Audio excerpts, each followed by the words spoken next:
In the complex world of international law, it's not just what a country does that matters, it's when they do it. An action that's totally legal on a Tuesday could become a major international incident on a Wednesday. So today, we're going to dive into the fascinating rules that govern time itself in disputes between nations. All right, so let's get right to the heart of it. Here's the central puzzle we're trying to solve. At what exact moment does a state's action cross the line from being, well, just an action, to being an internationally wrongful act? Now, it sounds like a simple question, but the answer has massive consequences that can shape how countries deal with each other for decades. And believe me, the stakes are incredibly high. Getting the timing right determines whether an international court even has the power to hear a case in the first place. It dictates the exact starting point for calculating financial reparations for damages. It affects when one country can legally step in to protect its citizens in another. It can literally make or break a legal claim and even decide if the clock has run out to bring a case at all. So yeah, this isn't just some dusty legal theory. This is the real nuts and bolts of how international justice actually works. Okay, so how on earth do we start to unravel all this?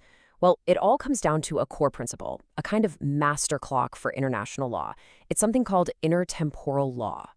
Think of intertemporal law as the rulebook for all the other rulebooks. It boils down to a pretty simple idea captured in this old Latin phrase, tempus regit actum. All that really means is time governs the act. In other words, you judge the legality of an action by the laws that were in force at the very moment that action took place. And this isn't just some old-fashioned saying, it's baked right into modern international law.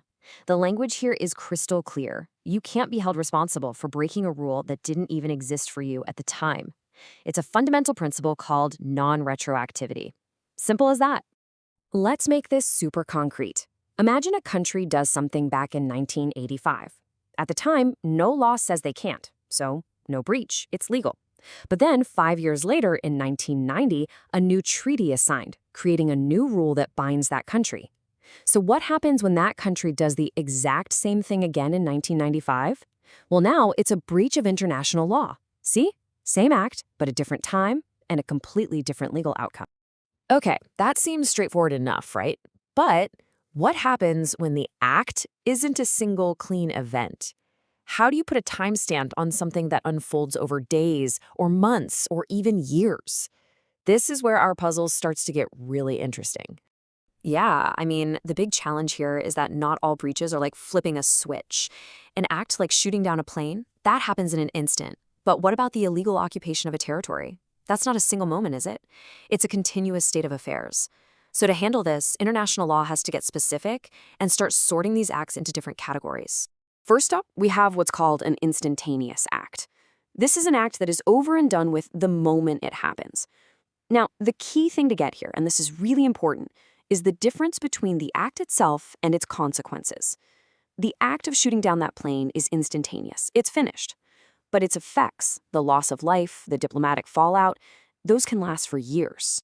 I think the best way to wrap your head around this is to think snapshot versus movie. An instantaneous act, that's your snapshot. Boom, one moment captured in time.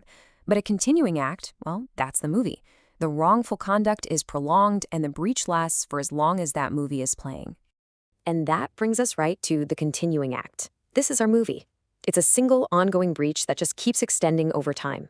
A classic example is the illegal occupation of another country's territory. Or think about the unlawful detention of diplomats during the Tehran hostages crisis. The violation didn't just happen on day one, right? It continued every single day the hostages were held. So why does this snapshot versus movie distinction matter so much? Because the legal consequences are completely different. For an instantaneous act, the snapshot, the damage is done. The focus is on repairing that damage, usually with money. But for a continuing act, the movie, there is a powerful ongoing obligation for the state to cease the act, to stop the movie. And that is a fundamental difference in how international law has to respond. Now for our final layer of complexity. What if the wrongdoing isn't one single act at all, but a whole collection of smaller actions that form a larger pattern? This is what the law calls a composite act. It's where a series of individual actions, which might seem separate or even minor on their own, add up to one big violation. Here, the whole is truly greater and more illegal than the sum of its parts. So how does this work? Well, it might start with just one incident, say an act of discrimination. Then another one follows, and then more. At some point, these isolated incidents stop being isolated. They accumulate and connect until they form a systematic pattern, a wrongful practice. You see, the breach isn't any single step. It's the entire staircase.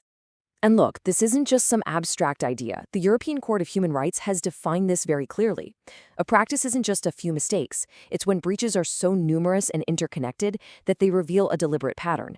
And that's the crucial point. The system itself becomes the breach. So let's bring it all together and solve our intertemporal puzzle. We've seen that timing is everything, but that the when can be a snapshot, a movie, or an entire pattern of events. So, what have we learned? First, timing is the master key. It determines if an act is illegal. Second, the principle of non-retroactivity is fundamental. No law, no breach. Third, wrongful acts come in different flavors, a snapshot, a movie, or a whole pattern. And finally, that character matters immensely because it dictates what a state has to do in response, whether it's paying for the past or stopping the present. And that leaves us with a final, thought-provoking question. The rules of international law aren't static. They evolve as our global values evolve. This entire framework is designed to handle that change. So it makes you wonder, which of the actions that we consider perfectly normal and legal today will, through the lens of a future law, be seen as tomorrow's wrongful breaches? Time, as always, will tell.